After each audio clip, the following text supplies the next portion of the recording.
And we're back with another episode of the Lakers Fast Break podcast. It's Gerald Glassford coming right back at you here from Lakers Fast Break, Pop Culture Cosmos, where we cover the latest news and trends in pop culture each and every week, twice a week, wherever you get your podcasts. Of course, want to give a big shout out to everybody that's a member on our fabulous Lakers Fast Break rookie membership program, starting with Samir, JSJ, Kurt Affair, Darren, Sports Baby, Richard, Bloodhound, and Xbox. Truly appreciate you joining us. And you can become a member too and get those special shout outs, emojis, badges, and more just by going ahead and putting down $2.99 a month, just $2.99 a month to become a member today for the Lakers Fast Break. I love Joe's answer. What the hell is this? It's called a podcast, Joe. I know you've never been on one before, but it's called technology. So there you go, Joe. We'll get you in the speed of things. Yes, I know you're still back in the horse and buggy days, but yeah, it's okay. All right.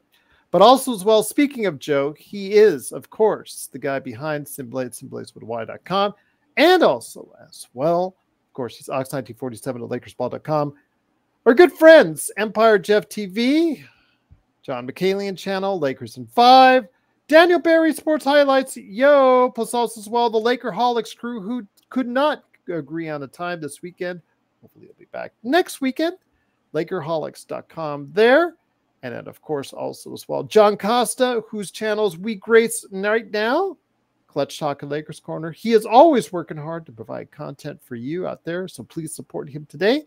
And speaking of supporting great channels and also great people like Stone Hansen at report_court as well, and the Legend 350, please go ahead and support all these great places, including my guest stuff today. Go ahead and make sure you do. And also, please, we're still trying to struggle to get over 1,800 subscribers, so it'd be great if you could subscribe today to get the latest notifications on when we go live on the air with the latest Lakers Fast Break podcast. Alan, the reason why Alan's asking for those in audio, why can't Joe ever ask a question nicely? I think you just answered your own question, Alan, because nice and Joe are very far apart, and we'll just go ahead and leave it at that. But NBA observations, I had some time because unfortunately the Cosmos I was recording did have some technical problems because Josh, my cohort in crime, unfortunately, he had some weather-related internet outages in his area. So Alfred buzzed on by and said, hey, we need to talk about the most important training camp battles coming up in the NBA. So here today, he is back. He is one of our NBA experts. It is the man indeed. It is, of course, at Alfred Esmond on Twitter. He is weaning himself off the Orlando Magic Daily.com. So he's working more on the baseball thing, but he is always keeping a keen eye on the NBA. It is Alfred Esmond. Alfred, great to have you here. Joe, Alan always has a problem with you. Have you not been watching the chat for the past 2 years? I'll leave it at that. But Alan, great to have you back, my friend. Thought we were going to do this on Monday. Still glad to do it today. Legend 350, if you're listening out there, if you can't join us today, we'll go ahead and do it tomorrow, my friend, and hear your thoughts. But always great to have you back talking the NBA, Alfred. Thank you, Gerald, for having me. Sorry, by the way, I was just itching to get into these training camp battles. I needed to do it now, okay. Right this instant. There you go. So, yeah, right. and far be it for me to stop you from doing that. So we bring you on this show. Although I heard you're cheating on us by delving into other podcasting realms, but it's okay. We know you need to get your face out there in front of the people. So yes, on all facets of the sports world. So it's okay. We'll allow you to do that just a little while longer. But my friend, always great to have you here. So it is training camp around the corner, coming up soon for a couple of the teams that are going abroad. They have to come into training camp a little bit sooner. So it is coming up around the corner now that it's September 15th, and National Heritage Day, National Heritage Month starts today. So wishing all of our Hispanic friends out there truly all the best here in the States. But that set aside, it's just a few days before training camp. The Lakers did officially sign Christian Coloco, or they've come to an agreement on it, still pending the NBA's fitness program to make sure that he's okay with his blood clots issue. But he did sign to a two-way deal with the Lakers. He's agreed to one, I should say. I don't know. They haven't stated who they're cutting yet from the two-way plans because they have 3 people already on two-way plans. They have to do that. So in and of itself is a position battle for the Lakers. But we'll start off with the Lakers, my friend.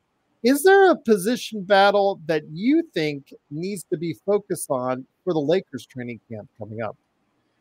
Well, I certainly think the depth at that center spot is, with the recent signing, is, you know, quite intriguing to say the least. If you look beyond, obviously Anthony Davis is the big name. His position is not up for grabs by any stretch, obviously. But you look around the position in other ways. I mean, you have Christian Wood in there. You could throw Rui Hachimura into the mix, Jackson Hayes, quite even. It's just a lot of uncertainty. I think there's a lot of spots to fill as far as where, in which way, and where those players fit into that depth spot. I think that's the biggest and most key one, really. You also, I think, if you're the Lakers, kind of, you know, you're getting LeBron on the tail end of his career. Not that LeBron spot's up for grab, but the conversation, I think, shifts to, you look sort of beyond, you know, his time in LA as to where other players sit. This includes like a Max Christie, even a Dalton Connect, not just to evaluate where he'd fit in his sort of minutes. So I think it's more of, I don't know if there's necessarily a ton of like battles, so to speak, when it comes to you're going to get on the roster and whatnot. Obviously there will be with two-way guys, but I think, you know, as far as how many minutes these guys are going to get, a lot of that can be determined for the Lakers during this training camp period. Joe, I know you're a big guy. I'm 6'2", 220, and you tower over me. I think you are 6'4". You say you're 6'3". I think you are 6'4". What, 250, 60, 70? But I think Allen, I just saw his profile pic. Allen, I think, still can match up size with you. But I am sending you the link, Joe, and we'll see what happens. You guys can go ahead and have your virtual slap fights you want. Oh, that's fine. All well and good. Oh, that's funny. Why are you looking at my chest anyways, Joe? Calling each other popcorn chest. Popcorn chest. That's a new one. I have not heard that ever. I mean, that is a new term. I like it. Yeah. I will say, though, the one battle, or will it be a battle? Because the Lakers have so many depth issues, which I think a lot of people were praising the heavens that the fact that we got a Christian Coloco, who, again, as much as I thought he would be pretty decent coming out of the draft, has not hit his only year of doing it. It's his rookie year, mind you. So I don't want to go too much on the kid, but it wasn't too impressive, to say the least. And he is a second-round draft choice. Let's just put things in perspective there. So we don't know what to expect because he is on a two-way deal right now. I don't know yet, and we'll let you know out there who is the one who gets waived off of that two-way deal from Armel Traore, Colin Castleton, and I think Hinson are the three two ways right there. So we'll see which one gets the axe here sooner rather than later, most likely. We'll let you know. But again, it's all pending the NBA physical. But the depth issues are still a problem. And as I've said on this show, and I know you've heard me, after you get past number 5, the depth issues for the Lakers seems like it goes down like a crater. It's like the Grand Canyon as far as where the depth issues go and the uncertainty therein. I think what it comes down to is who is going to get the minutes off the bench as far as that backup shooting guard or small forward. They could play realistically with each other, but I have a feeling there is going to be a competition between Max Christie and Dalton Connect. That, to me, is probably the most interesting battle right now. The starting lineup, for better or for worse, I think for worse, because I think Rui and also Austin Reeves should be reserves, but they don't. Who could take their place right now? No one. So you're really stuck between a rock and a hard place there. So I really think the most intriguing battle is for minutes between Max Christie and Dalton Connect. I do too. I mean, you obviously you just gave Max Christie a healthy lump sum of money, and you had a great player and Dalton Connect in the draft kind of fall into your lap as he fell based on where his draft stock was going into it. So you have two guys where you got them in different ways, but you got them in ways where it seems like you're committed to them, or you feel like you got a steal out of the other. Committed, I mean Max Christie, a steal in Dalton Connect. I think, maybe, again, the key with Dalton Connect is defense, and I'll extend that to Max Christie as well. I think defensively, when they do their defensive stuff in training camp, that could be a big telling for what Reddick wants to do with those two as far as their minutes go. I think that's the way I at least would look at it. If you could get good enough defense out of Max Christie, I'll leave it to the chat, you, Gerald, and Joe, on whether you think you can get that or not. But if you can get that out of him, then you could see him take a good enough amount of minutes, the second unit, if you will, off the bench amount of minutes. And then even, I don't know as far as, room for Dalton Connect, but he could get that too if his defense is good enough. So I think defensively, evaluating those two guys will be big in telling who gets the most amount of minutes between the two, or just how many minutes they get flat out. Once again, it is Alfred Esmond, at Alfred Esmond on Twitter, talking about the most interesting training camp battles right here on the NBA Observations. One of the more interesting rotation battles, rotation plays for me when I looked at it and I studied it, to me, is in New York. Getting in Bridges. They're set as far as the number of quality wings, the quality players. They have a good rotation.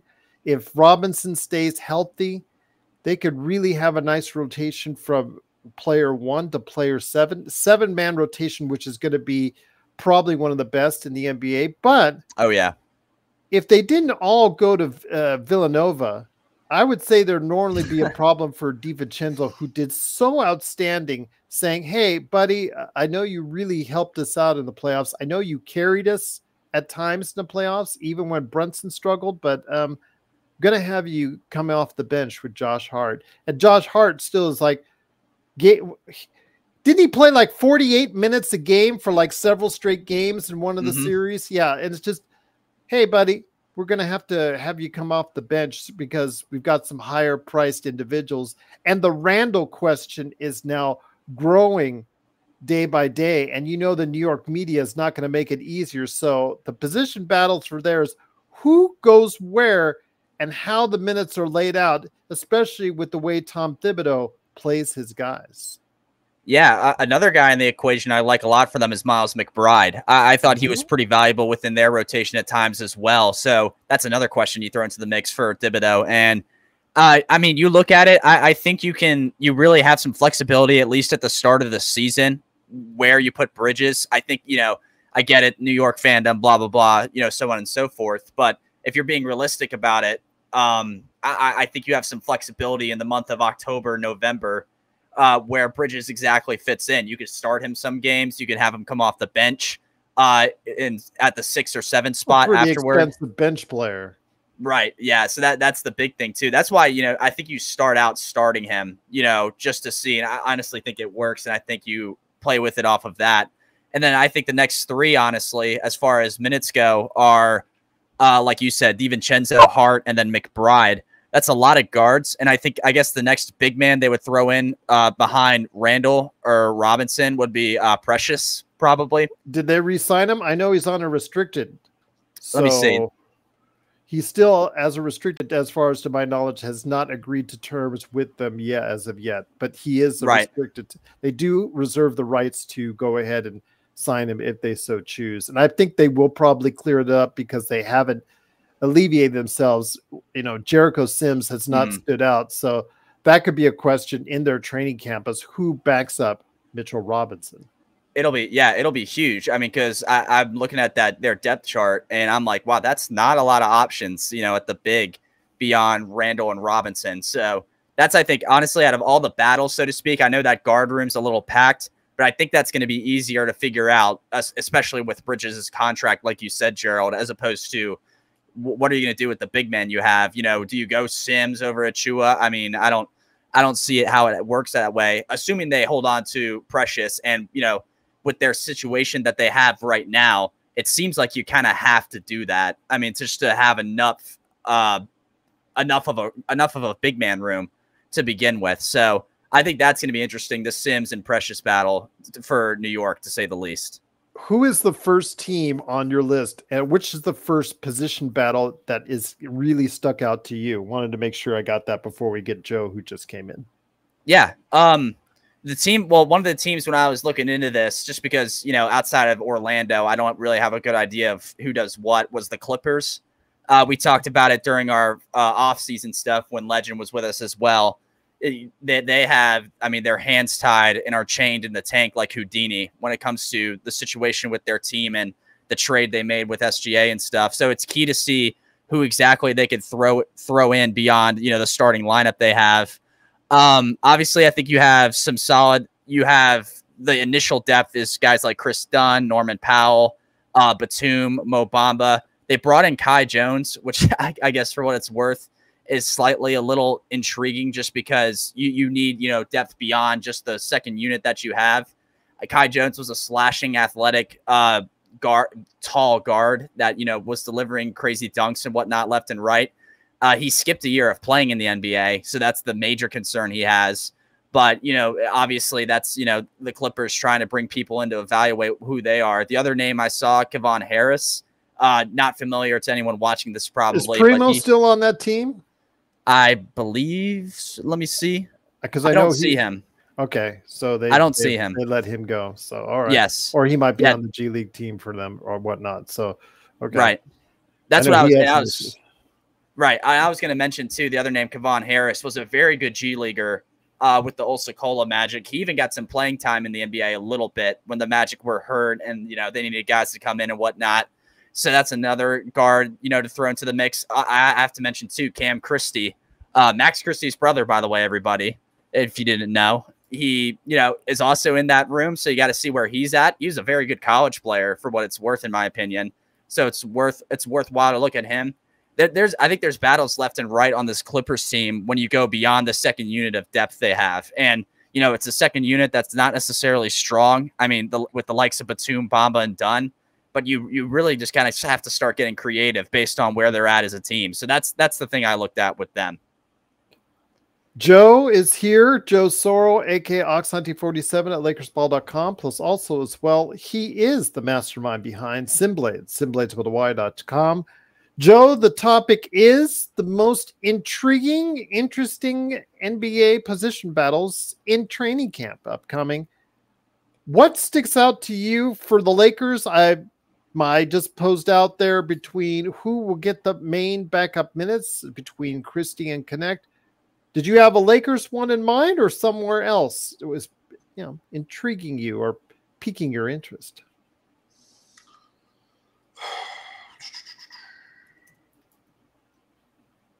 I'm curious to see how Cam Whitmore gets used in Houston. I think very smart, very good.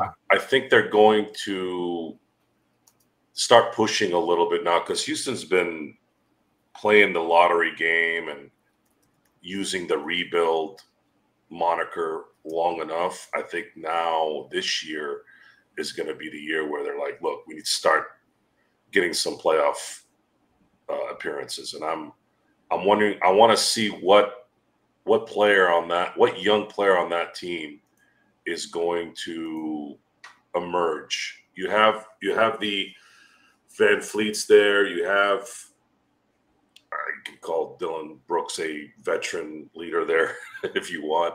Obviously, Sengun is coming into his own, and then Amin Thomas is 1 year in, and we're gonna see if he jumps a little bit.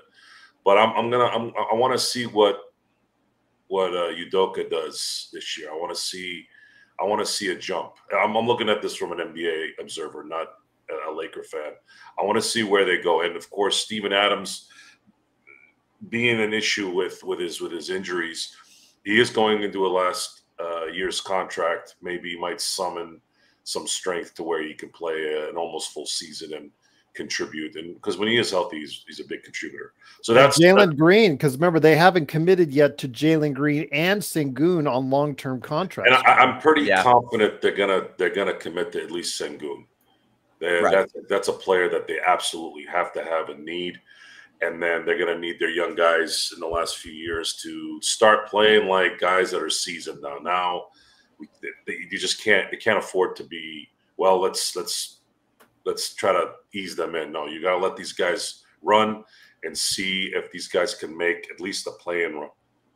But they very well could be there. You know, the NBA is about young players, like Stu Lance always says, and it's about skilled new players. And Udoka is a good coach.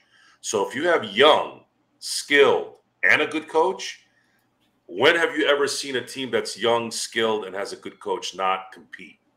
I don't know. I don't remember any teams like that. And I know it's a rarity, but I don't remember teams that don't play well when they have those three elements. So I think Houston, the only thing that could stop it is injuries, obviously, but I always base all my observations on a team that's not injured, because you can't just go, well, someone's going to get injured in December and then someone's going to get injured in January. You can't do that, even if it's something that happens all the time. But Houston is definitely a team I'm going to be watching. And I will say this, it does have a little bit of a Laker thing to it as well, because if those guys play very well, it's just another team the Lakers have to watch out for and compete against for those last probably playoff spots. And the thing is, the guys, is the fact that they had that late run. Now, whether or not they played every team, that, you know, every team had interest in doing it or not, as far as tanking or what have you, they still won a ton of games toward the end of the season and finished at 500. So they're looking to take the next step, Joe, especially with the kind of roster. And we've talked about before how envious we are as Lakers fans of the kind of depth that they have in youth and at the actual right spot you need. This league has been now built, guys, for wings. And in doing so, it looks like Houston has a pretty good plan. Whether or not any of these guys break out into superstar status is still yet to remain to be seen, Alfred. But yeah, your thoughts on what Joe was saying about Houston. But I really think that at least they're giving themselves a good shot to compete with all that depth they have at the 2 and the 3. Yeah, and we haven't even mentioned Reed Shepherd yet. And I think he's a very interesting part of this Cam Whitmore thing happening, because it's almost like, you know, you guys are so high on him. I'm high on him too. He shot lights out. I saw him in person, Alfred. Right. He cover your ears. He really burned Dalton Connect on the defensive end. So yeah. And I mean, you look at, I saw him too. I told you this too. I saw him Kentucky, Tennessee, same thing. I mean, the same thing happened there. But it makes this guard room even loaded, because I guess, you know, you think about shooting guard wise, who they have. You have Jalen Green starting, and then you have two options between Whitmore or Shepherd, you know, behind that. So I think it's important for Ime to, you know, this training camp to see what minutes are going to go to who, whether it be Shepherd or Whitmore. I guess Whitmore has the experience advantage to him. Obviously, he's not a rookie anymore, but you know, I think it's going to be quickly figured out during training camp and then extend into preseason games what exactly they're going to do with that. It also makes, I think, Jalen Green's contract extension talk a little more interesting. Like, do you want to? I like what Joe said, and I was on this too, about giving Şengün the money first, because center's that premium position that everyone really needs. And although he has his flaws, he is good enough to stick there for the time being to compete for a play-in spot. And it's once you look at that, you're like, okay, well, with Jalen Green, are we committed enough to spend all this money on him when we have two guys behind him who may not be as good, but are productive enough to fill that hole? And if so, maybe teams are shopping and looking at Jalen Green, you know, around the NBA. Other teams are looking into him. So it's really interesting, this Houston team. I think they're a team to watch. And again, we can see him become pretty competitive, because Joe said, you know, good coach, young talent who produce, you know, a team who was like that last year, the Orlando Magic. I saw it with my own eyes. You saw them compete, you know, and take a huge step in the right direction. I think Houston could take a similar path, maybe not like a 5 seed in the West or anything, but certainly get to playing playoff basketball if all goes well. And that's a very interesting battle, actually. It's good that Joe brought that up. I like the Reed Shepherd, Cam Whitmore concept, you know, happening during this training camp. Once again, it is Alfred Esmond. Alfred Esmond on Twitter, plus also as well Joe Sorrell. We're talking NBA position battles to watch out for coming up because training camp is around the corner. We're getting closer, guys. We're getting closer. Joe, I would be remiss if I didn't ask you your thoughts. You had a really smart, and I'm going to give you a whole ton of credit on just on short notice, pointing out the Houston Rockets. I really like that pick.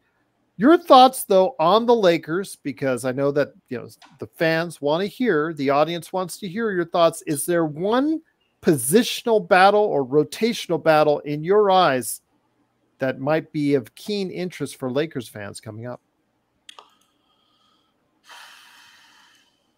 Honestly, the only one I'm curious to see at the moment is Connect.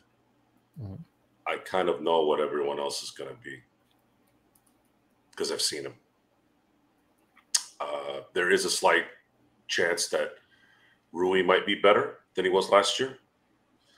I believe Austin Reeves is going to continue to play hard and play up to his capabilities and be dedicated. I think he's the only guy that played all 82 games last year, and these days you got to kind of pat people on the back for that.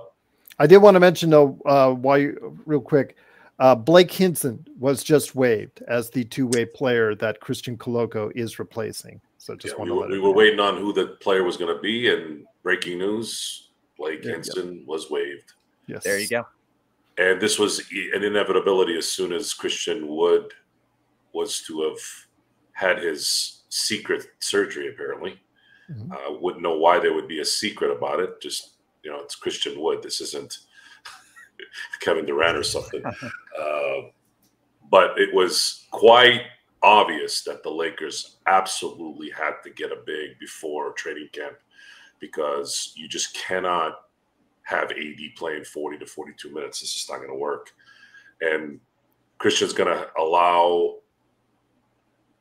I don't know if they'll ever play together, maybe in certain spots, but you have to have at least a couple of bigs that can spell AD. Otherwise, you just wouldn't make it. It's just not it wouldn't work. Jackson Hayes, will he improve from last year? I actually thought he played better than I thought he would last year. Unfortunately, he couldn't do it when it mattered, but that's not the place I put him in. I was fairly in that mode that I knew he wasn't capable of playing at that level. And when you know someone isn't good enough to play at a certain level, it's not going to be a disappointment when he can't.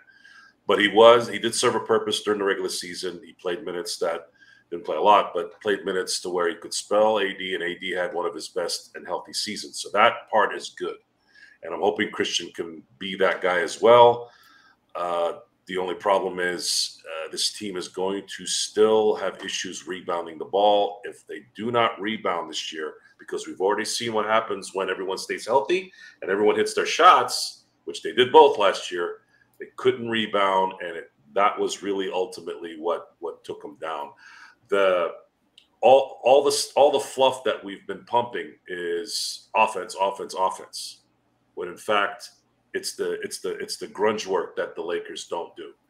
And it's also difficult for the other, I guess you could sort of say 10, not 11, because AD does his work or does some of that work. When LeBron doesn't kind of play defense, it's hard, and he's the leader. You can't, it's a mental thing. A lot of the other guys are not likely to kind of go the extra mile either. And I'm not saying that we need LeBron to play hard on defense. I get it. He's going into his 22nd season. He needs to reserve his energy. I get that, but it still doesn't mean it's good for the greater good in terms of the players kind of being motivated to do the things that they need to do. And worse, there's a lot of guys that are not capable. It's not their fault. They're just not capable of doing that. So if I had to pick one, I want to see if this team can rebound based off of JJ Redick's coaching philosophy. If I have to guess on what that would be, is this team capable of guarding players like they do and still have enough energy to watch the ball? And will they run out of energy? Are they going to be in shape to do this? They have to be in much better shape than they've been probably ever in their lives. Can they do it? Now, you look at somebody like Austin, you look at somebody like D'Angelo Russell, you look at someone like Rui, to some degree AD. These are still young players. LeBron is probably not going to do it, but I'd like to maybe think that the other four could. And then maybe somebody like Max Christie, somebody like Dalton Connect. Can those guys play team defense and individual defense and go after the ball and not get themselves stuck in terms of bad court balance? Because that all becomes an issue. That's why you usually have two guys kind of sitting back a little bit on offense, just in case, the team goes out on a good outlet pass or whatever. That's the difficult part about basketball, is how do you teach and how do you put together a roster that can do more than one thing? Within the last 5 years, the Lakers maybe had a couple of seasons where they were able to do that, but they haven't been able to do it consistently the last few years. Alfred, let's get back to your list of position battles that you think need to be looked at the most as far as NBA fans are concerned. Your thoughts on what other team that you're looking at right now for a nice, interesting look at a NBA training camp position battle? I'm going to go to my side of the country on the East Coast. I'm going to go up north to Philly for this next one. The battle I'm looking at with them, it's kind of you have to go a little deeper into their team, when you look at it, because I think your starting lineup's obviously set with who you have. I think you could get valuable minutes out of guys like Kyle Lowry, second off the bench. They have Andre Drummond, the back Joel Embiid, for what it's worth. Not that he'll have to do that much if Embiid's healthy, but you have that to back him. I think you go deeper into the guard room, and there's two guys who are on the younger side who it'll be interesting to see where they fall, and that's rookie Jared McCain, and then that second-year guy, Ricky Council, the fourth.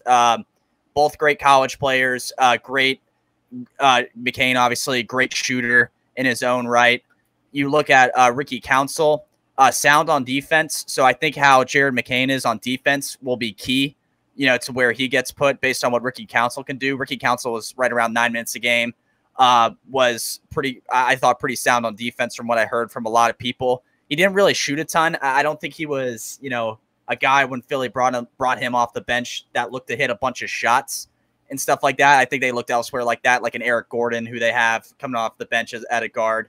But I think the defensive, how you look at those two players, McCain and Council defensively, is going to be key. And I think in particular for McCain, we know what he could do with his shot. We saw it in school during the NCAA tournament for when Duke was in. He was lights out.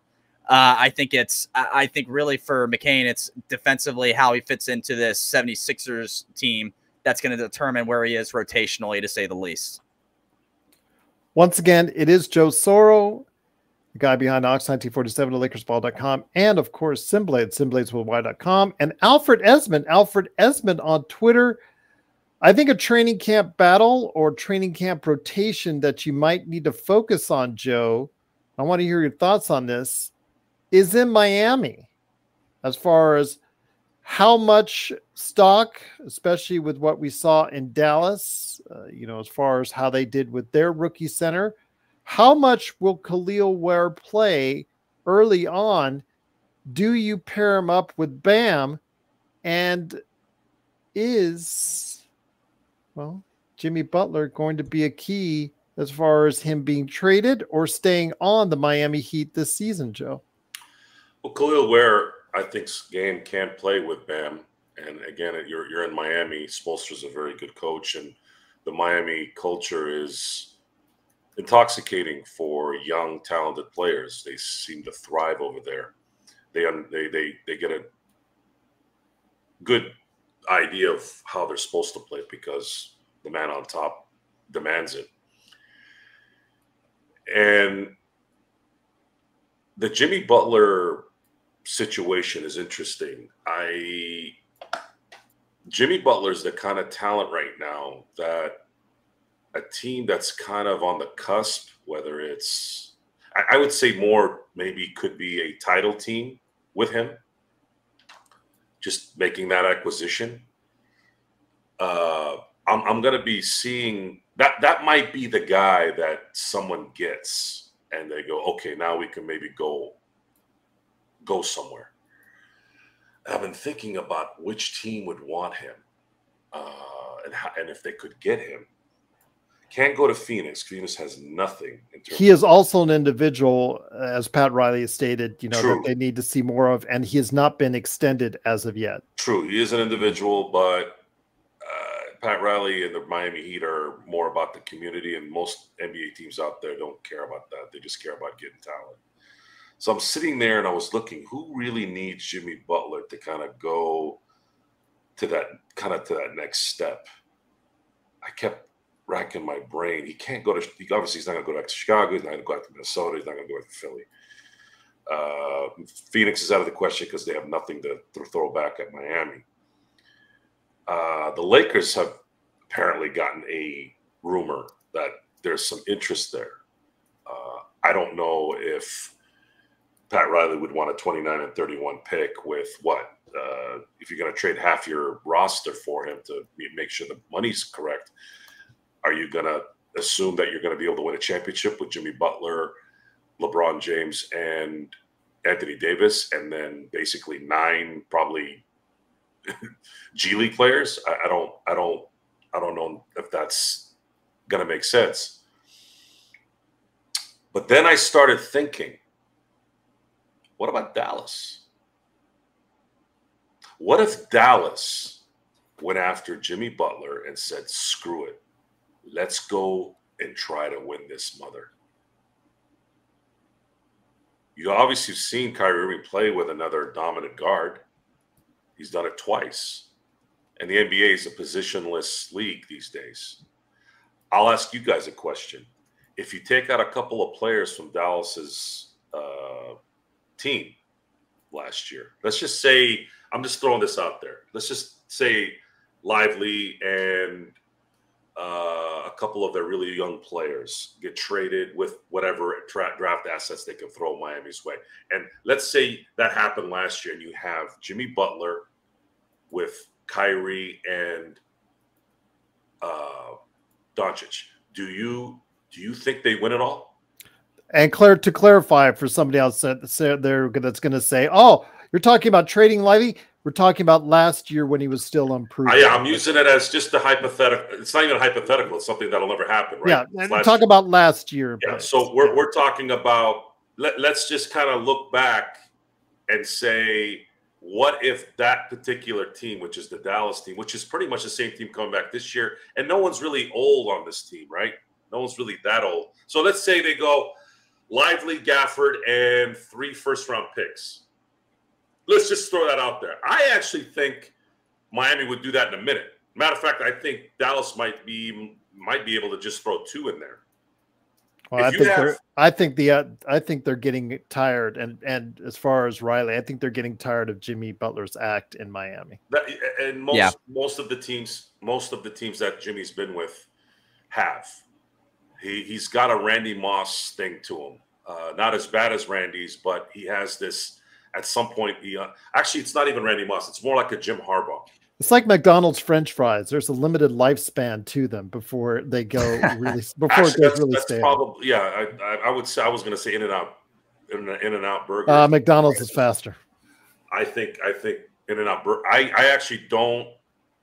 I don't order the fries unless I'm eating there. Good point. Very good point. Those fries get to the house, if somebody's getting they're dead. They're dead. Yeah. At least the McDonald's one they got enough fake food in there that make you addicted to it. It tastes good. The In-N-Out Burger fries are real potatoes. They cut it right there in front of you, and you have to eat them right out of the grill almost.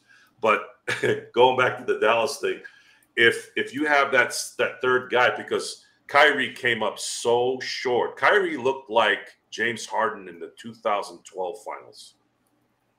He was abysmal. It was so bad when I was watching him play. I didn't even know he was playing sometimes. I seriously forgot Kyrie was playing in the game.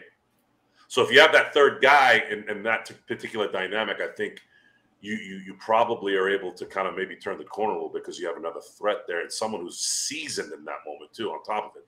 So I would say Jimmy Butler and Dallas is something that I would look at. Is it likely? If I'm Dallas, I wouldn't, unless I was really desperate and thinking I could win a championship next year. If you're like, we know we can win next year if we had just one more guy that was seasoned and had the skill set to score and be that guy, then sure, why not go after it? But if they want to build something with Lively and Gafford and Washington and Doncic, and Kyrie, I think still has another 3-4 years left in him. Hell, you know what? Give it another shot. That's probably the smart move. But I don't know where else Jimmy could go where someone would really need him. It would be a desperate move or something where you'd have to have some immediate return, and the immediate return would be winning it all. Well, I saw in the chat Orlando as a possibility, and I thought that wasn't too bad. Orlando with Jimmy. I'm sorry, I wouldn't. Well, they need offense there in Orlando, and they do, but the problem I think with that, or what I would find with that, is you brought in KCP, so your guard is set. You already play Paolo and Franz off of the wings, and you're kind of it would just get crowded. I feel like unless you make Paolo the 5. No, I don't. I think he has to. Yeah, sorry. Zion may be the 5 in New Orleans, so everybody might be going smaller 5s.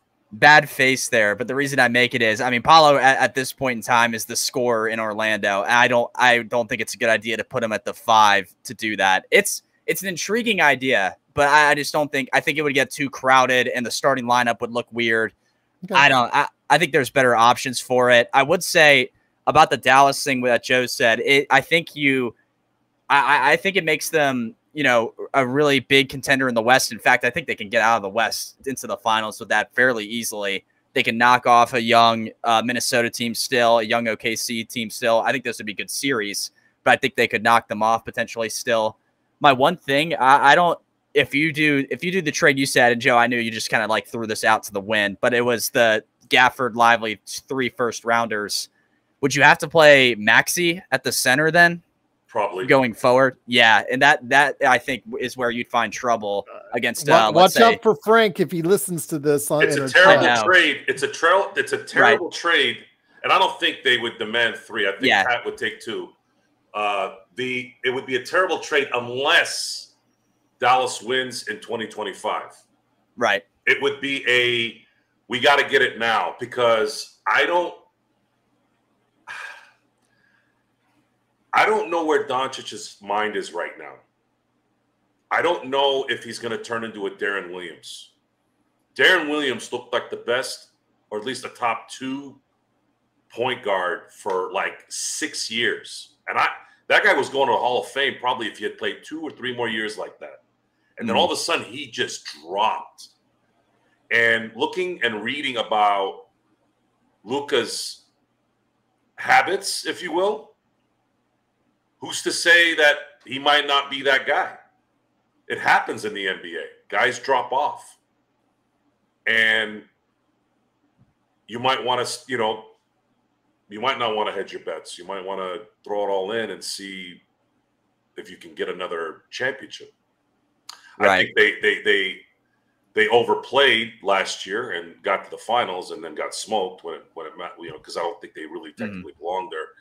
But they would have a chance to win it all next year if, let's say, Jimmy's healthy, because he's going to be motivated. And I think a lot of the reasons why he's kind of acting up right now is because he knows that Miami isn't really competing. He knows they don't have a chance to win it all. And that tends to kind of create this. I think that's where a lot of this kind of deviant behavior comes from too. So in Dallas, I don't think he'd have that. He would know that, hey, this team is going to compete, and they can compete for a title, and this is where we're at. Once again, it is, of course, Joe Soro, Alfred Esmond, and me, Gerald Glassford. Thanks again for watching this thing. Please like and subscribe if you haven't already to go ahead and get the latest notifications right here at the Lakers Fast Break. So, Alfred, what other team do you have on your list of teams with interesting position battles?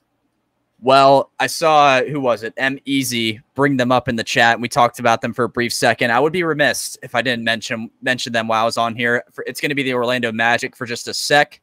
The big key, you bring in Kentavious Caldwell-Pope, your lineup of Jalen Suggs, KCP, Franz Wagner, Paolo, and Wendell Carter, pretty much set in place at this point in time. You go to the second unit, and I think you have a lot of questions with the initial guards you could throw out there. The three in the group I consider in this are Cole Anthony, Gary Harris, and Anthony Black. You got some of Anthony Black a year ago when the team was unhealthy. He looked like his shot started coming around. You know you're going to get solid defense out of him. That's pretty much for every player on Orlando. You're going to get solid defense out of them. You know, and you saw what he can do. You have a seasoned veteran in Gary Harris, whose shot is on at times, but sometimes it's not as much. I'm not the biggest Gary Harris fan as much, but that's just another name to throw out there. And then you have Cole Anthony, who seemingly is the sixth man of this team for the time being. You're going to get, you know, good guard play out of him. You trust him to take the ball up and down the floor. So I think it's going to be interesting for Jamal Mosley. Black coming on. Right.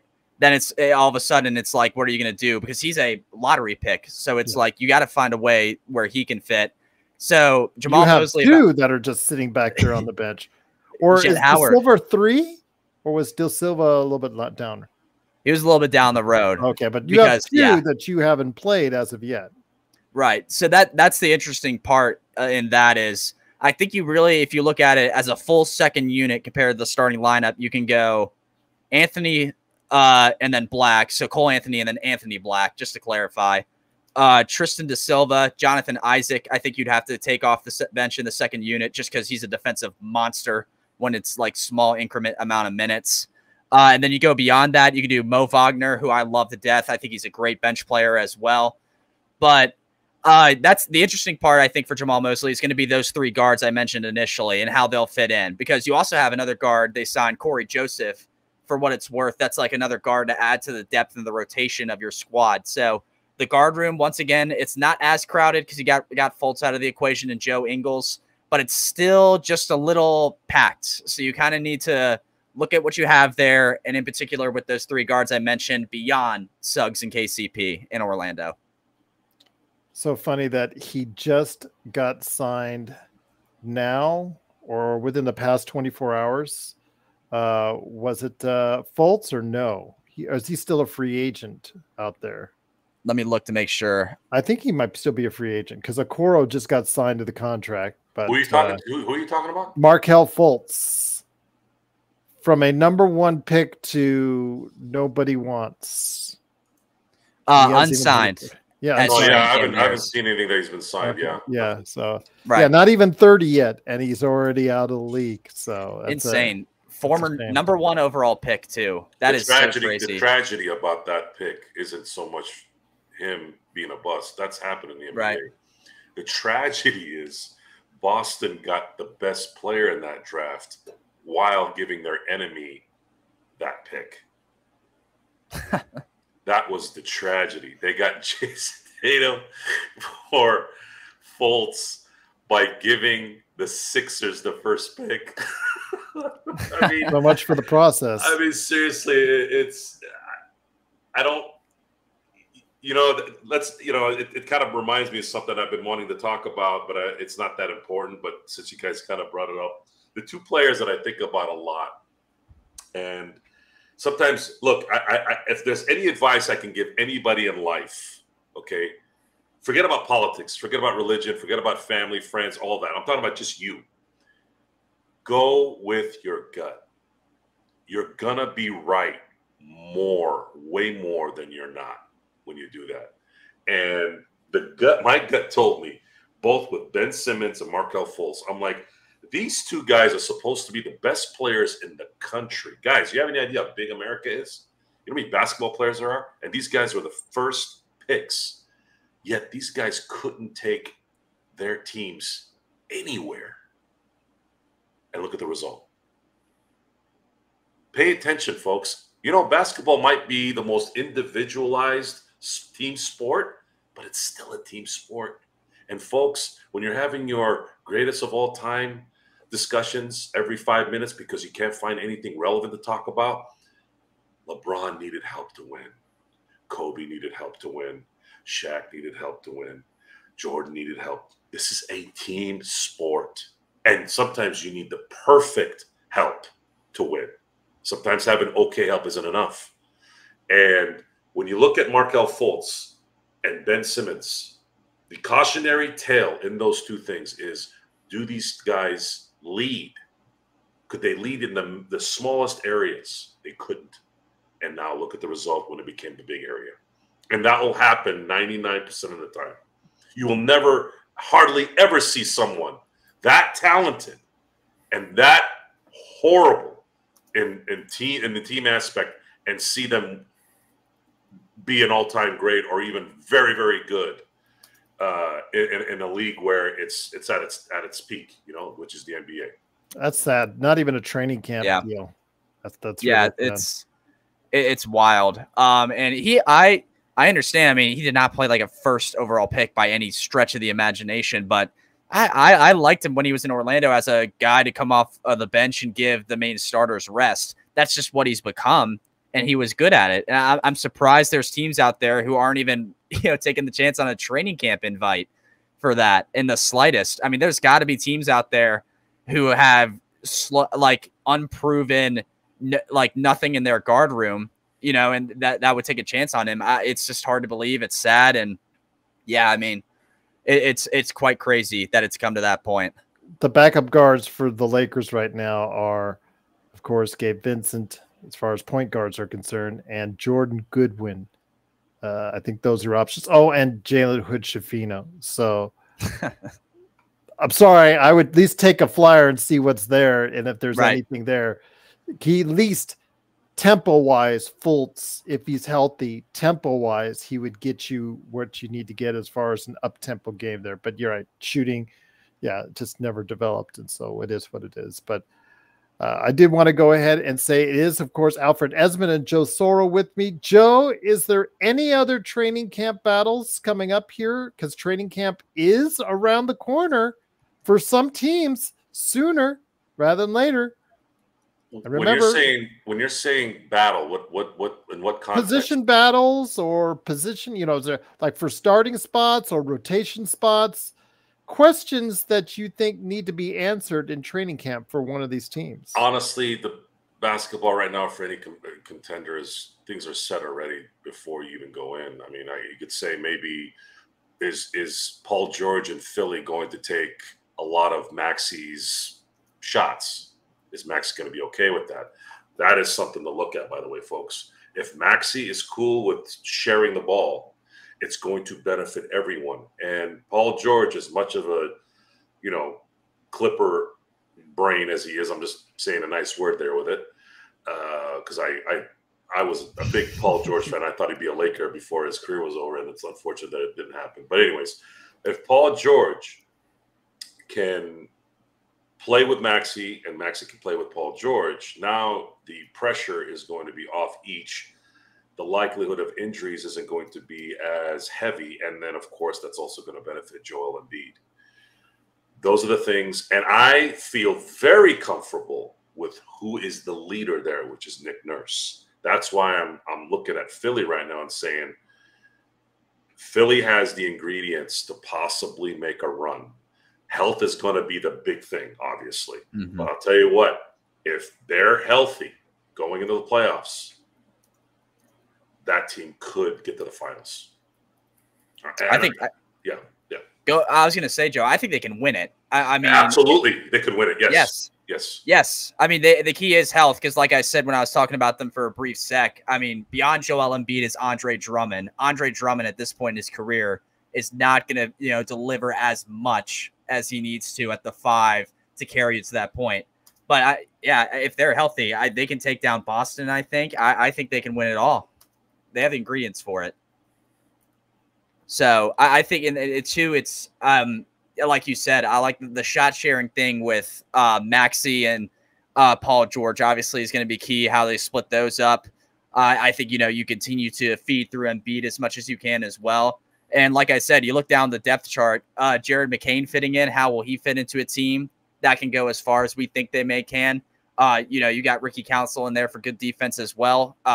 It's interesting to see what Eric Gordon can do. You have KJ Martin off the bench as well. They're an interesting team to look at. And I think I think if there's any team where health is, crucial, it's Philly. We saw that last year with what happened toward the end, and it kind of derailed anything they had and any chance of anybody really taking down Boston in the East, in my honest opinion. So it's just, that's going to be key going forward. And I like what you said. I think they can win it all flat out if they stay healthy. I'm not worried about Embiid during the regular season, guys. It's what is he like going into the playoffs? That's the thing, because each and every playoffs, he's already broken down, gets hurt, physically unable to meet up to the standards needed in the playoffs. He'll give you like one spectacular game, then just like look like he's exhausted and can't even make it through the other games, which is part of the reason why Philly didn't make it any further in the playoffs last season. So how Embiid is dealt with during the course of the season and how physically ready to play at the end of the season, I think is going to be a key for them, Joe. Yeah, a lot of the reasons why he is tired at the end of the year is because he has to shoulder a lot of the scoring load.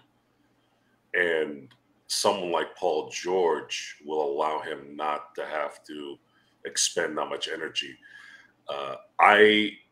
I'm curious to see, and I'm going to guess he's going to probably play ball here. If I'm Nick Nurse, he's probably sitting Embiid down or set with him already. Again, this is completely hypothetical. I'm just saying this is a story. I'm sitting down with him and I'm saying, Joel, you've come up tired and injured the last few years, and you haven't yet gotten to an Eastern Conference final. We have some money, and we want to go get Paul George. Cool. He's, Joel Embiid's probably like, hell yeah, let's do it. And if I'm Nick Nurse right after that, I'm like, well, Joel, if we do this, it's not likely you're ever going to win another MVP. Are you okay with that? Because we need you at the end, and this guy will help you do that. And of course, Maxey would be right next to Joel, because that's how you're supposed to do it, folks. These guys are your two guys. They're your pillars. And they should be at least communicated with when you're bringing in someone like Paul George. And maybe for all we know, those guys were, campaigning with them, But that's how I would explain the story. And if those guys are on board, and every team is always based off of injury anyways, right? So that's just par for the course. But, man, if Maxey and Embiid understand their roles at this point, and you have a very, very good coach in Nick Nurse, I don't see how these guys aren't going to be scary. And the way the NBA is right now, it's very difficult to repeat, not just because things are starting to spread out, because certain people are leaving. That's part of it. But the NBA, this is still funny to me.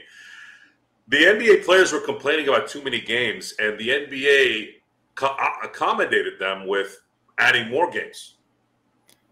Which I think is hilarious, because it's been 82 games for how many years now? It's been a while. I have to check that, actually. That's a good decades, question. I think is the term. 82 games has been for quite a while in the league. So it's not like they just did this yesterday. Like, for instance, the NFL, 16 games, which is now, I know it's now more, but 16 games, it's been in NFL for years and 16, years. I do know when they went 16 in the NFL. It was 1978. So that's decades. The same thing with the NBA. It's been decades since they've gone to an 82 game season. I'll check that, guys. While you guys ask the next question to Alfred, I'll look at that. Sounds good. Once again, it is Alfred Esmond and Joe Soro. It is me, Gerald Glassford. Thanks so much again for listening. If you have not yet liked and subscribed, please do so. Leave a comment below. You guys on our last video left a ton of comments, which I'm greatly appreciative of, which always helps out the algorithm right here at the Lakers Fast Break. But Alfred, I think a team that you may have not put on your comments, I have to look back at it, but they have a different reason for some position battles, and that is in Portland.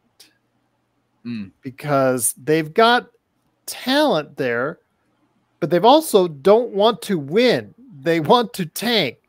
Right. So what do you do in trying to develop a Donovan Clingan when you should be starting him, but you can't because you got a DeAndre Ayton and a Time Lord right there with him? So what do you do about that? And people want to trade for Williams, but they're not sure about Williams' knees. You talk about the guard situation and the wings. Are you going to commit to Henderson and Simons? Do they all fit with each other? Are they too small? Sharp, is he going to be the small forward for your future? And then, of course, Grant, who's been on every Lakers trade rumor this whole summer with that amazingly bad contract. It is a bad contract. I don't care what new TV deal it is. It is still a bad contract. It's bad. Your thoughts on the mess right now? Very intriguing, though, what may happen in Portland. A team that looks like it should be going in one direction, but may have enough competent players to keep them from doing that. Yeah, I mean, well, I'll start with Anthony Simons. I mean, he was good enough to where teams like, I know Orlando on Twitter, that those fans are all over him, you know, to come to Orlando. Obviously, they got KCP instead, but he was probably the next popular name for it. You bring in, if you're Portland, I don't really understand bringing in Denny either. I mean, I think Denny has a role on that team enough to where he can really produce and contribute. Honestly, him and Sharp could battle for that 3 spot come this season. And I think that'll be a training camp battle to watch out for with them. You draft Donovan Clingan when you have, like you said, Gerald, when you have DeAndre Ayton and Robert Williams already there. I don't really know what you're going to do with that. I mean, Clingan's a top 10 pick. That's a reason to start him initially, but you're not going to do that over Ayton when you're giving Ayton a lump sum of money. It's a big mess. And then honestly, you go down the line of their depth beyond their second unit, which has, you know, let's say hypothetically Clingan, Sharp or Denny, whichever one you decide to start. And then that's really that it. ought to be a trade. I don't know why they did that trade. What does I don't either. That serve for Portland? You get, and we talked about this last time. They gave up draft capital when you need that, and that's what you want.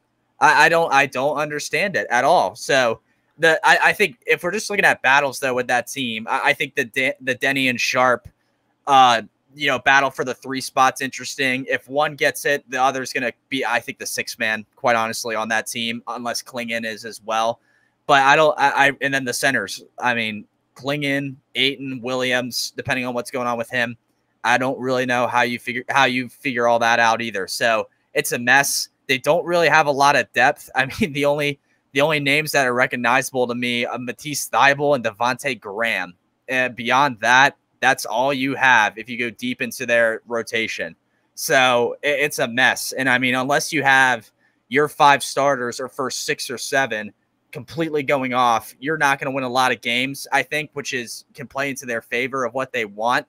But also you just have all this, you're kind of like holding, you know, a bunch of gold near you in the middle of a trash dump, so to speak, that other teams are kind of looking at and wanting. And you're like, yeah, we'll give you, you know, this, or we'll take that guy and give you a bunch of draft capital back instead. So they have the pieces, I think, initially to start to create something, but it's probably the weirdest, you know, team when it comes to looking at who they have and what's going on in training camp. But again, if you want to focus on battles, the Denny Sharp thing is key. And then obviously their center room is just loaded, you know, with a bunch of pretty good players. One, they're paying a ton. A guy you drafted top 10 overall, and then Robert Williams, who has shown flashes here and there. So it's just a lot of stuff to evaluate for them. They probably are going to have the busiest training camp out of anybody when it comes to this sort of thing. Before we get to another team like that, which I wanted to touch on, which could be interesting during trade season, Jeremy in our chat, I wanted to go ahead and pop a suggestion that he had, and then also get back to yours. Joe, before I do, Joe, did you come up with the first time or how many years that they've been playing 82 games? Yes, it started in the 1967-68 season. So the answer is it's not like this happened last week that they've been Forever. playing 82 games. Yeah.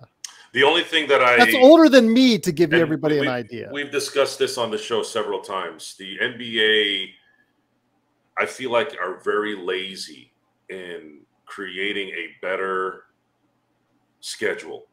And a better schedule, especially with the resources that you have now versus what you might have had then, is they could have made, you could make the regular season more regional. You can make the divisions matter more a little bit. But instead, all they did was just add more games because they're greedy assholes. And in the end, it's just, I hate to keep saying, oh, it's all about the money and greed, but it's also just complete stupidity, because you get a better product if you just help out a little bit and stop being so damn greedy. But they won't risk it. And this is where it is. And what I mean by helping out the, I guess, viewership and maybe the players is make the teams in their division play more. Therefore, their flights are shorter. The division, when we watch teams play all the time, we get sick of the other team. Doesn't matter if it's preseason, regular season, playoffs. You build a disdain when you keep seeing the same team. Just like when they talk about when they play during the training camps, they're like, "Oh, we've been playing against each other for 10 games. We're tired. We want to go play somebody else." It's the same thing here. So imagine playing Phoenix 6 or 8 times a year, and you got guys like Devin Booker who have a punchable face, and you have Bradley Beal who's never there. Like it creates that tension, and then you're allowing, let's say, the Lakers. I'm just using the Lakers as an example here. You're letting them just fly. It's a puddle jump in terms of flight. You're not flying from LA to Milwaukee late at night. It's all kind of local, and that takes a toll on you. Going on a back-to-back, having to fly to Milwaukee. Again, I'm basing this off the pansy-ass league and how they've gotten paid more money than anybody that's ever been paid in the history of sports, yet they're still crying and whining about being tired, right? Okay, indulge us. Just keep it at 82 games because we don't want the records to be compromised. But play more regional. Make the divisions matter. And get rid of the stupid tournaments and the stupid play-ins. I mean, I don't know. I don't know why they didn't go that route, but maybe they just don't care. Maybe they just want more games. And more money. Yeah. I think they get more money in the long run. See, people don't want to work at making the money the right way. They just want to get it quick and go. And I'm like sitting to myself, I'm like, most of these guys are all in their 60s, 70s, and 80s. Like, where are you going to go with this money? Where? Were you going to take it to purgatory or hell, which is probably where you're going? Where are you going to take this money? How about helping the league? How about helping the league? How about helping the players and their soft ass or something, or making it more appealing? No. If your decisions are always solely on money, you're always going to get a shitty product. Now, by me saying that, it doesn't really matter because the ratings are up. They're making their money. Nothing I say really makes sense because people are still watching and they're still giving them their money. So it is what it is. Once again, it is the Lakers Fast Break. It is Alfred Esmond Alfred Esmond on Twitter, and then Joe Soro, Simblades, and of course, LakersBall.com. Joe, Jeremy, I am going to take your request. Before we get back to your list, Alfred, the Grizz, a team which is expected to bounce back because they've got their players healthy and the chaotic season that was a year ago. John Morant, hopefully he's not going to post any more Instagram videos anytime soon with any firearms. Yeah, that didn't go over well. And then he had the injury. And then, of course, they had more injuries. Mm-hmm. Well, they were the walking wounded. I will say, even though they have started their season with another injury in Gigi Jackson, the fact is they got a chance to develop some young players. And if they develop a certain center in Zach Edey the right way, they could be looking to rebound and then make themselves a player once again in the Western Conference. But what position battles do you really look at with them? Yeah, not necessarily a battle, but one thing to look at for training camp, which I think they're going to enjoy a lot. They needed a center this draft. I think that was pretty much no secret to anybody, and I don't mean Jaren Jackson Jr. They needed a center this draft, and they got it with Zach Edey. I think finding a way to fit him in with Jaren Jackson Jr. is going to be really cool for them. I think it's a pretty good fit if they can make it work the right way. I think offensively, if you can work a pick and roll in between John Morant and Zach Edey, that's going to be pretty fun to watch for a lot of Grizzlies fans and people around the NBA. So Zach Edey's role in fitting into this team as being a starting center is going to be found out during this training camp. And I think it's perfect, because I think they had times where when he was healthy, Jaren Jackson Jr. was running the center and everything within the paint for Memphis. And that's taxing, even on a guy who's as athletic and good around the rim as he is. They bring in Edey, who, is, say what you want about him. It's a polarizing player you bring in at the center spot. So I think that's going to be really interesting to watch, to see what he can do. The other thing as well, I think with Desmond Bane and Marcus Smart and Luke Kennard, you just figuring out where they are as well. I think Marcus Smart is a good 2 at this point. I guess maybe with Luke Kennard, you can run him at the 3 if you want more 3-point shooting or something like that. But if you're confident with Desmond Bane, you go that route. That's another battle I can see fit. If that happens, like I said, I think Kennard can run in at the second unit, that sort of thing. You have some intriguing people down the stretch here. Gigi Jackson when he's healthy. Santi Aldama, Brandon Clark as well is another name we haven't mentioned, who can give you some depth at the big man, down low with the big men. They're a very good. They're a very intriguing team, and if they're healthy, I think they're somewhere within the playoffs, whether it's the play-in or a top 8, whatever. They're going to be playing playoff basketball if they stay healthy and can make this thing work. I think the biggest thing is finding out how Zach Edey fits into this entire team, which I think was fit-wise one of the best picks in this first round we had. Weren't they 2 seasons ago a number 2 seed? They were, yeah. That the Lakers upset them, yeah. So there you go. So yeah, yes, I think Frederick. Yeah, they waived Blake Hinson. Yes, we mentioned that earlier in the show to sign Christian Koloko to a 2-way. Appreciate the update, but yeah, don't mind at all you putting that in the chat. What's up, Joe? I was gonna say yes. If there was a place Zach had to go, was probably Memphis. If he gets you Zubac's numbers 12 and 10 in a rookie year, that could really more important than that is it's going to, again, this business of the NBA is about keeping yourself fresh. It's the speed of the game, the skill set of the game has created a speed that's just not sustainable, apparently. Mm-hmm. And no one is training for it. So when you're playing 7 seconds ball and shoot, basically Mike D'Antoni's dream league is right now. This is the Mike D'Antoni dream. And you just don't have just a Steve Nash doing it, right? You have a bunch of guys that are just shooting, running, shooting, running, shooting, running, shooting. It's all fast paced. It's all quick. And where Zach's going to play a big part is he's going to allow Triple J, to not have to burden everything. You won't have to be the guy that has to handle everything, much like how Anthony Davis has to handle everything. And in certain matchups, he's going to be able to play well. But there's also going to be a lot of matchups where he will not be good. And that is when they spread him out. He is going to have to really go into that Brook Lopez mode at some point. Brook Lopez, when I talk about surprising talent that I've seen in the last decade, it's Brook Lopez. In a billion years, if you'd sat me down and said, this guy's going to be second in Defensive Player of the Year, and he's going to start hitting threes left and right consistently all year, I would have sat down and I would have been on the Lakers fast break and I would have called you out. And guess what would have happened? I would have had egg, crow, avocado in my face.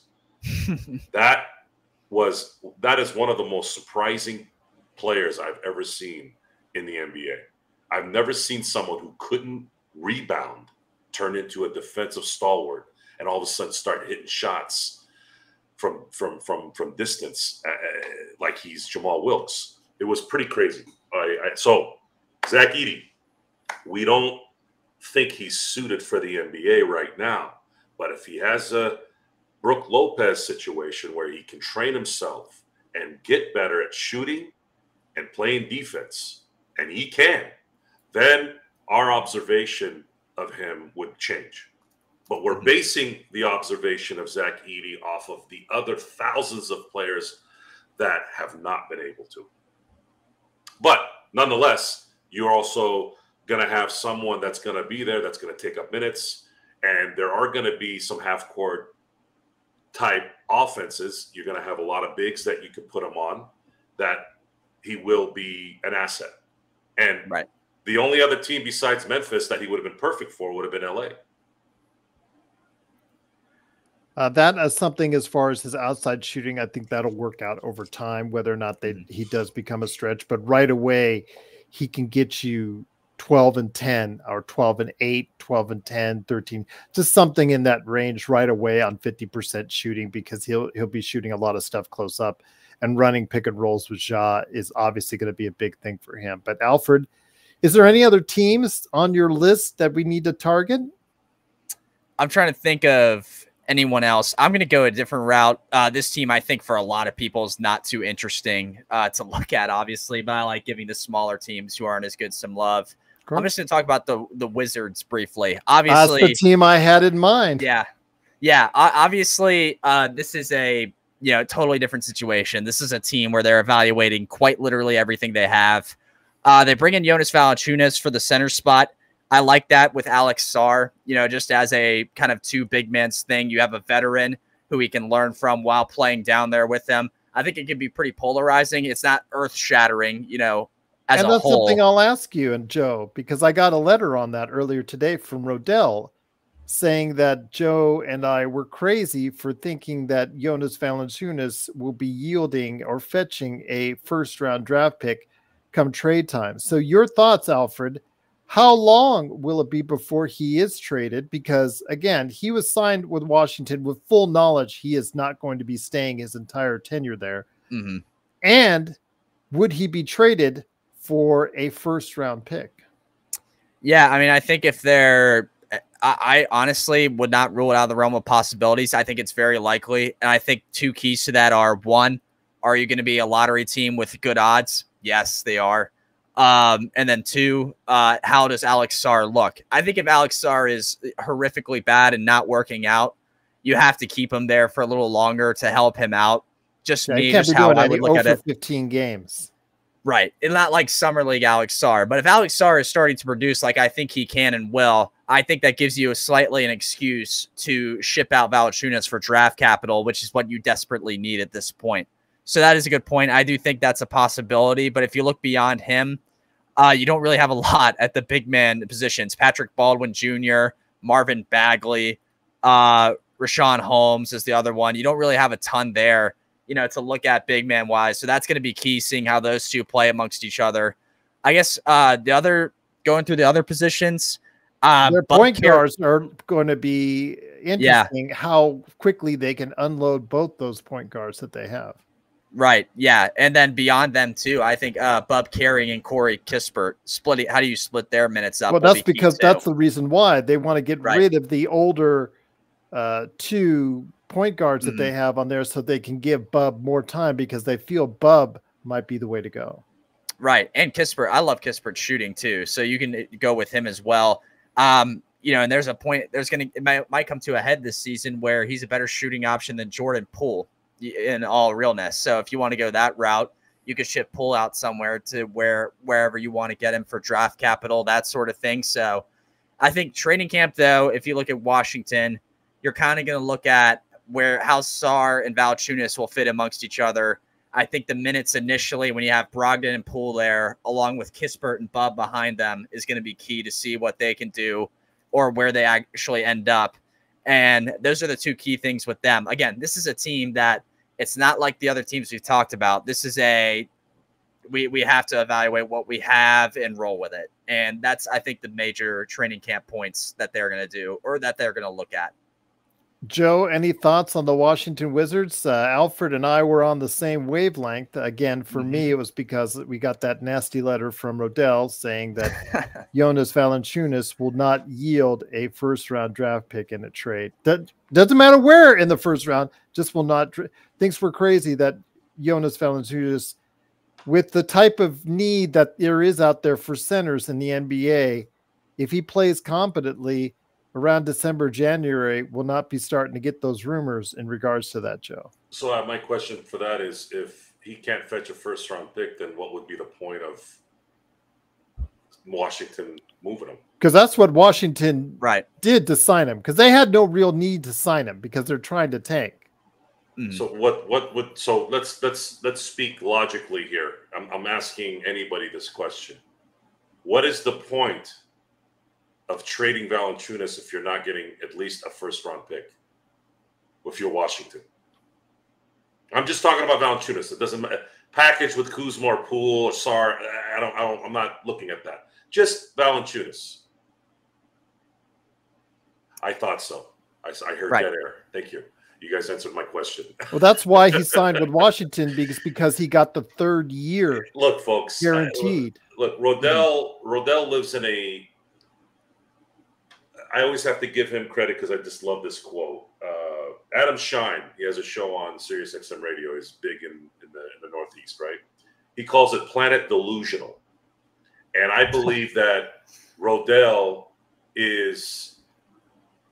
I would say he is maybe the president of Planet. You can't have a president of the world. Let's say he's Genghis Khan of before civilization kind of got right. He is Genghis Khan of Planet Delusional, and I think it's time for you to wake up, Rodell. I don't think you really understand how things work. Having an opinion is entitled to everyone, but when you come out with things that make no sense, regardless if it's your thoughts or opinion, you have to at least back it up with something of substance. But it just doesn't seem like there's anything there sometimes. And Washington, I don't. There you go, Alan. Alan got it. The warlord of Planet Delusional.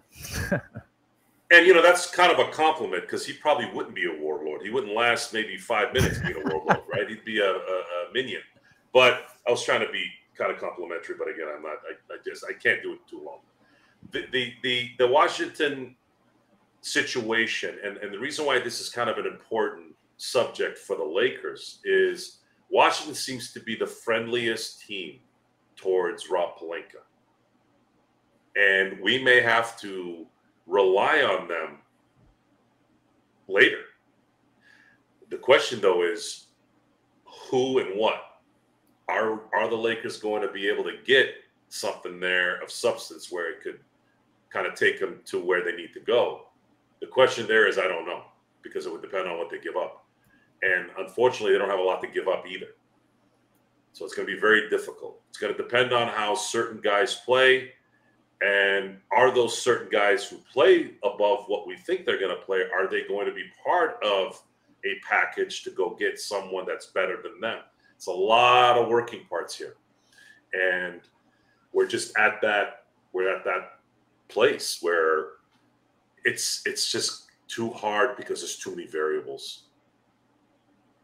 I just think, again, when it comes to Washington, guys, they signed Jonas Valanciunas. They gave him that full 3-year contract guaranteed for a reason, with the full intention of trading him. There is no way they did it because they wanted their team to be better, because they're in the midst of tanking. So you do that for a purpose, whether it's to, meet salary cap requirements or just the fact that you want to use him as an asset. And if he plays anywhere near competently this season, like he's done the past few seasons, all he has to do is just show himself off to the rest of the league. And like Joe says, somebody will bite. Somebody will bite if needed. Injuries will happen. And if he stays healthy and upright, December, January, he will be out there and he'll be a name that's tossed around and bandied a bit. So Washington is obviously one that we're going to take a look at. And then, of course, all the youth on that roster in Washington. How are these guys going to get a chance to play with Bilal? Getting a chance, needing a chance to play. He needs to develop his game. He could be something, but we don't know yet. And of course, like you mentioned with Sar is going to need some burn too. So Sar's development early on will be a key on how soon they can go ahead and start thinking about dealing Jonas Valanciunas, but we'll see. But Alfred or Joe, I'll hit it up with you, Joe. Any other team that have positional battles that you think might be interesting this training camp? Honestly, I haven't, other than the teams we've talked about, there isn't much that I can. This is probably one of the off seasons where I haven't been able to really look at everything. I've been so maybe distraught by the Lakers situation. I haven't been wanting to look at anything else. I have a good memory on things. I do pay attention to a few things here and there. Of course, you know, when we're doing a show, you have to prepare. A lot of people don't know that, but even when you're coming impromptu, again, I was taught by a very good mentor. His name's John Chalesnik. Used to work for ESPN. Runs a great company right now that helps young broadcasters get jobs all across the country. And one of the things he taught me in the few years I learned under his teaching is Joe, you always have to be prepared for what might come up. That means you could prepare for a show, and then Tom Brady might tear up his knee, which happened in 2008. And now you're talking about Tom Brady's knee. Before, you were about to talk about that particular week, which was week 1. But then Tom Brady takes precedent because he's Tom Brady. And it's no different than, you know, coming on the show today, which I didn't know you guys were going to come on, and not be really prepared, but you're also prepared because you prepare for these moments that it might be impromptu. And again, it does help that I have a memory to it. Sports is easy for me. Sports sticks in my head. I don't have to watch football, every single football game, to really know certain things. I'll see sometimes a highlight. Sometimes I'll see a game for about 5 or 10 minutes and I'll already kind of know what's going on. MEZ is talking about Hood Schifino versus Bronny. Are we talking about South Bay Lakers position battle or the Los Angeles Lakers? I'm not quite sure because that sounds to me more like South Let's throw Bay them a Lakers. bone. Let's throw them a bone here, okay? JHS will kill Bronny. That's what Jeremy says. The only issue with that statement, Jeremy, is JHS can barely stand, let alone kill anybody. So coming off of back surgery, and he couldn't shoot, and he couldn't defend last year. If you're talking about a healthy JHS, which I think won't happen for another year, back surgeries, folks, I've never had them, but anyone that I've talked to, those things destroy you. And the fact that he's young, maybe that might help him heal quicker. I don't know. But JHS is a bust in the NBA, but he's still better than Bronny. And they can't waive Bronny because they signed him to a 3+1 guaranteed contract. So they would have to eat the contract even if they waived and stretched out for years on end. So and they'd have to eat whatever Clutch feeds down Ginny's mouth. Yeah, wow. For doing that. Be that as it may, Alfred, any other teams before we head on out? I'm going to see if I can get Legend to come on tomorrow, and maybe we can do this more because I know he'll have some teams in mind. But any other position battles of interest to you before we head on out, my friend? No, I think we got into a bunch. I'll let you and Legend, break down a few new ones too, along with mine, just for tomorrow's sake and stuff. I just thought of this because, Joe, you were talking about Brook Lopez and how much of a surprise he was for you.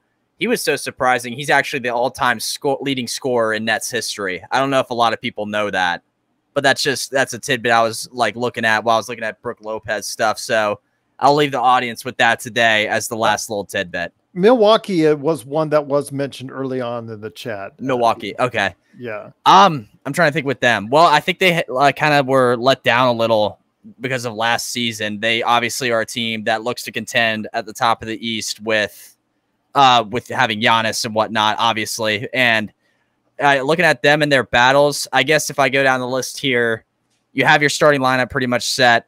I guess Pat Connaughton, DeLone Wright, Gary Trent. I don't know how you'd look at that for depth at your guard spot. You look down the list. I think Bobby Portis is your big man off the bench, the first one, obviously. They have Taurean Prince in the mix, so that's going to be key as well. Marjon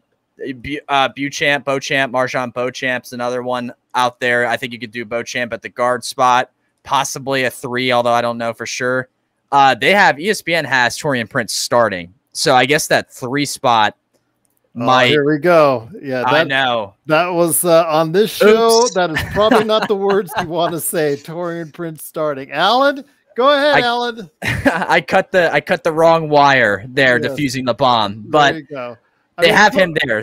So I guess that's the. Well, I'll just say this. It's so funny Okay. because yesterday I did my daughter asked me to do one of those tiling things. You know, you grade from A to F certain things. And we did like MCU. We did like Lord of the Rings. Do the Lakers roster last year, Gerald. And it's so funny because the problem is they had 2 A's and then everything else spaced itself out until you got to the F's and the ones that should be somewhere else. And it was just so funny because there was so many bad players on that team. And Prince, had he been just a reserve, Alfred, I don't think would have gotten the kind of heat that he would have gotten. But because Ham's insistence on starting him for so many games, really, it just left us Lakers fans with a bad taste in our mouths. I think he's still a rotational player in the league. And obviously he shot 38%, but he is not suited to start anymore in the NBA. No, so actually, I'll take a lot of what I said back. I think that's well. Alan said he's he's good with Prince now as long as he isn't on my team. So there you go. Okay, thank goodness. But I mean, if the Bucks really want him at the 3 to start the year, that's fine. I think you have to look at other options, though. I don't know if you do. I don't know how you'd feel about this, Gerald. A Lillard, Middleton, Portis, Giannis, Lopez starting lineup. I think that kind of changes the way they play a little bit, especially with Dame Lillard and Middleton. But just beyond that, I mean, you can't. I don't think you can go too small either with Gary Trent at that spot. So that's going to be interesting how they handle the 3 position. I think will be the biggest thing with Milwaukee with the addition of Prince. Okay. Well, as a 10th man, Alan, I don't think he would be that bad. I think he man. You could do worse than man. Yes. He has a reserve. That always sounds funny. That's funny. I said as a reserve, Alan. I didn't say start him. Definitely don't want him starting again in the NBA. So yeah, if Milwaukee does start him, that would probably not. I could just hear Milwaukee fans for the entire season groaning there about Doc Rivers. But again, not our problem anymore. But it is the Lakers fast break. Alfred, it's always great to have you on. Joe, obviously, as well. Tomorrow, I'm going to see if I can line up Legend 350, and maybe Joe can stop by as well tomorrow as we continue our intriguing position battles and rotational battles throughout the league. But Alfred, please give everybody, yes, M-Easy. We didn't even mention in Houston as far as Smith Jr., Thompson. We were glowing about Cam Whitmore, which I know Rodell hates us doing so, but oh well. We like Cam Whitmore a lot here on the show because we thought he should have been on our team. But the whole lineup in Houston, because I said before, it's got so many options. Will 1 or 2 players take that next step? That's the question with Houston. But any last thoughts, or where can people find you before they head on out? Yeah, so as you guys know, I've kind of moved on from fan-sided at this point. I'm currently part-time college baseball writing for a good amount of money now, which is nice, for World Baseball Network. That's the website. They also do MLB news. They actually cover international leagues. So the Japanese league, Korean leagues, which are really popular. And actually those games are really cool. You should watch one just to see how they treat it. It's pretty insane how they treat it over there. Caribbean leagues as well. The Mexican league, which Trevor Bauer and Robinson Cano just won with on their team. I know those are 2 kind of throwback names at this point, but they just won with their Mexican league team. We cover all that stuff, so go check them out over there. I'm doing SEC baseball podcasting with Southeastern 16 too. Even though I'm done with the NBA, you guys know I watch it pretty much just as much as anyone else would.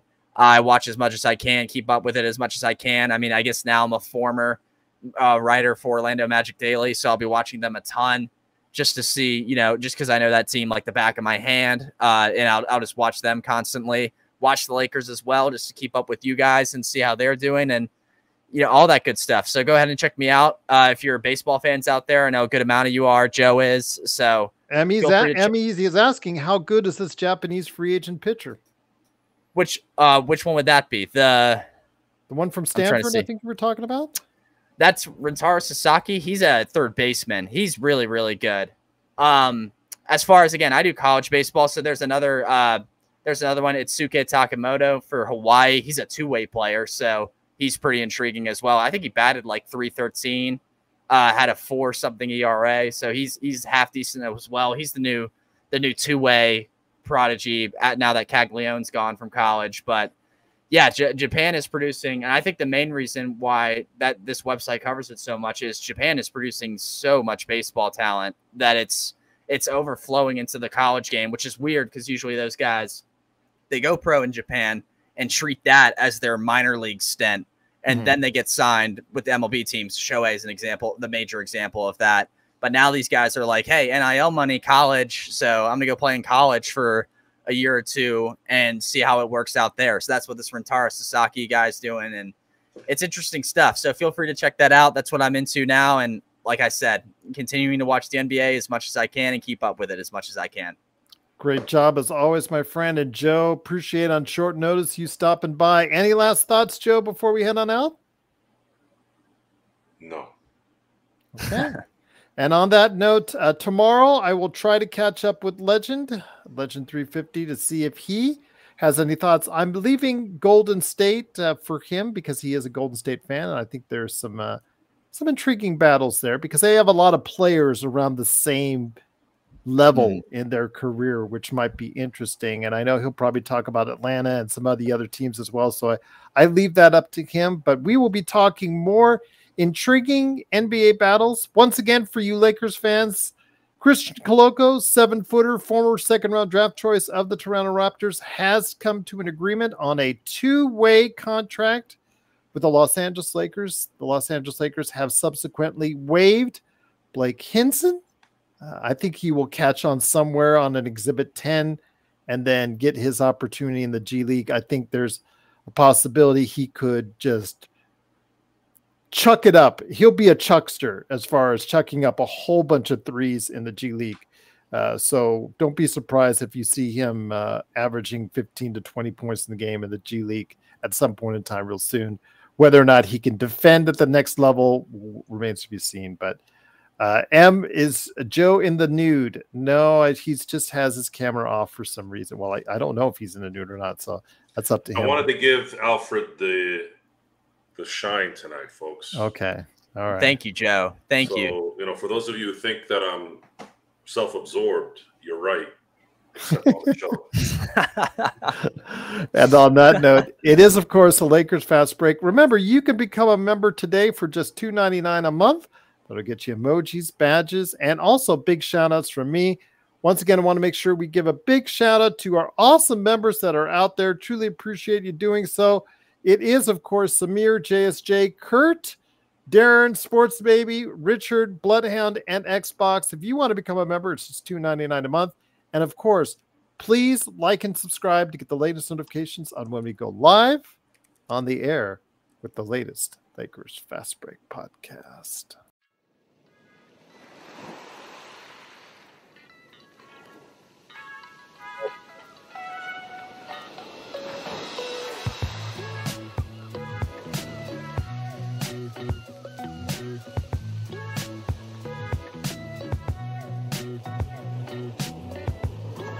You happy now, everyone? I guess so.